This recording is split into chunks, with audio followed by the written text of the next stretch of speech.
హనుమకొండ జిల్లా భీమదేవరపల్లిలో వర్షం పడింది. పలు చోట్ల ఈదురుగాలులతో కూడిన వర్షం బీభత్సం సృష్టించింది. గట్ల నరసింగపురంలో గంటపాటు కురిసిన వర్షానికి కళ్లల్లో ఆరబోసిన వరి ధాన్యం తడిసి ముద్దైంది. వరదకు ధాన్యం కొట్టుకుపోయింది. రాళ్లవానకు కోతకొచ్చిన వరి పంట నేల కొరిగింది. 6 గాలం కష్టపడి పండించిన పంట నీటిపాలు కావడంతో ఆందోళన చెందుతున్నారు అన్నదాతలు. తడిసిన ధాన్యం ప్రభుత్వం కొనుగోలు చేసి తమను ఆదుకోవాలంటున్నారు. నేను 5 ఎకరాల భూమి సాగుబాటు చేస్తున్నా.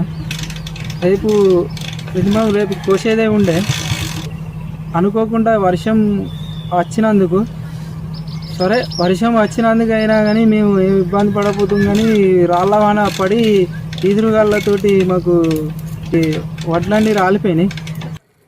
పొద్దుగాల ఎండ పోసి పోయినాం.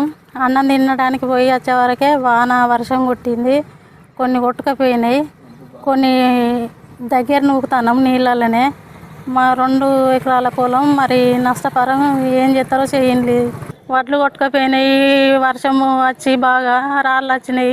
ఇంత పోసేది ఉండే నష్టపరం కట్టి